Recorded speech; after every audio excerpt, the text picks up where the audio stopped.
In an earlier video, we were considering the phrase, this generation, in the Olivet prophecy.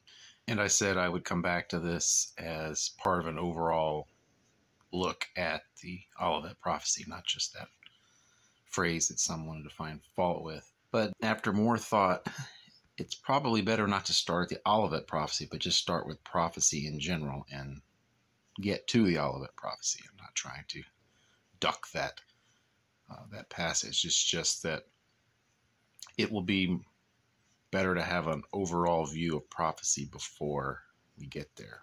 So this video is the beginning of a sub-series on prophecy. What's the best place to start if you want to look at prophecy? Well, I think it's best to start at the very beginning.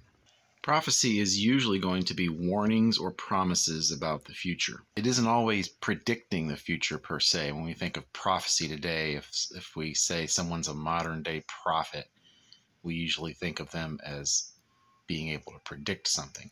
And there is a fair amount of predictive Bible prophecies, but primarily they're about warnings and promises. Warnings to repent, warnings not to sin in the first place, the consequences of not heeding that, and also promises to encourage people to stay following God and obeying Him. So what's the very first prophecy in the Bible? I think it's safe to say it's Genesis 2:17, where God says to Adam, "Of the tree of the knowledge of good and evil thou shalt not eat of it, for in the day that thou eatest thereof thou shalt surely die." I'm quoting the King James here because some of the modern translations try to get rid of the word day and say, when you eat of it, you shall surely die, to make it a little more vague sounding than it really is. But as literally rendered, in the day you eat of it, you shall surely die, is what the prophecy says. Now, someone who wants to be a fault finder can look at this and say, well, he didn't die that day, so the prophecy was wrong. So we might as well just throw the Bible away because it prophesies things that don't happen. Well, if you want to be that picky about language and be hyper literal about everything, you can find fault with anyone and anything at any time. And if that's what you want to do, you can do that. You can do that with the Bible, and I probably won't spend a whole lot of time trying to talk you out of that if that's how you look at the Bible. But I would say, if you don't look at the rest of life that way, maybe you shouldn't look at the Bible this way. It's certainly a reasonable question to say, what exactly did he mean by die, and what exactly did he mean by day here?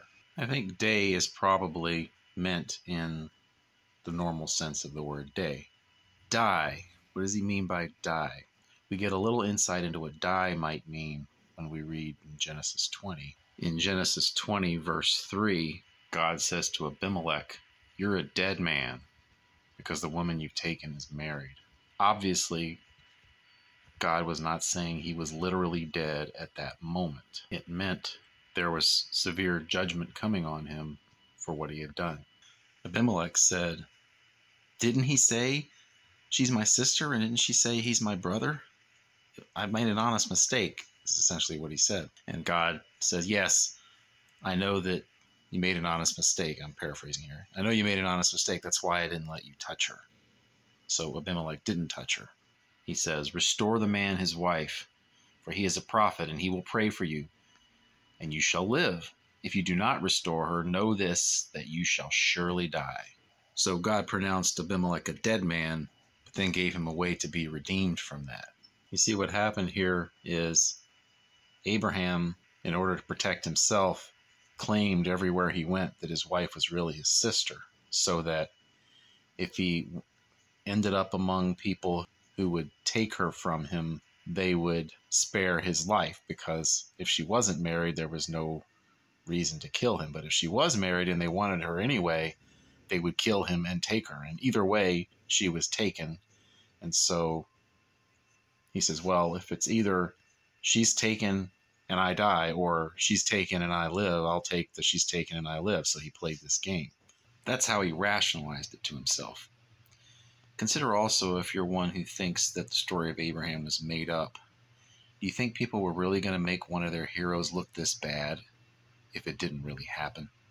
So when he did this to Abimelech, Abimelech was attracted to her and went and got her.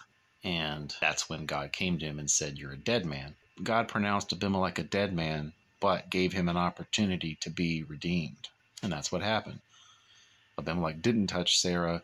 He sent her back to Abraham, and God restored Abimelech to the status of not a dead man, at least in this context. So take this back to Genesis 2 and 3. In the day you eat of it, you shall surely die. When Adam ate the fruit, he became a dead man. But God left Adam a way to be redeemed.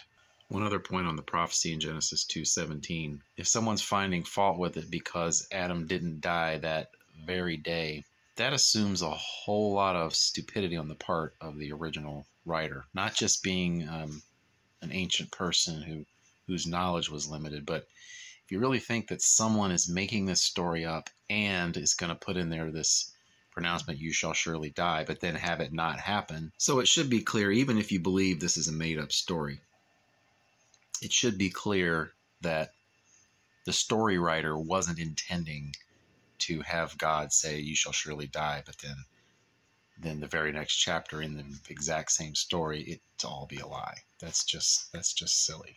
You got to read a little below the surface. And any reading comprehension class will teach you that. In the next video, we'll move on to the prophecy in the next chapter.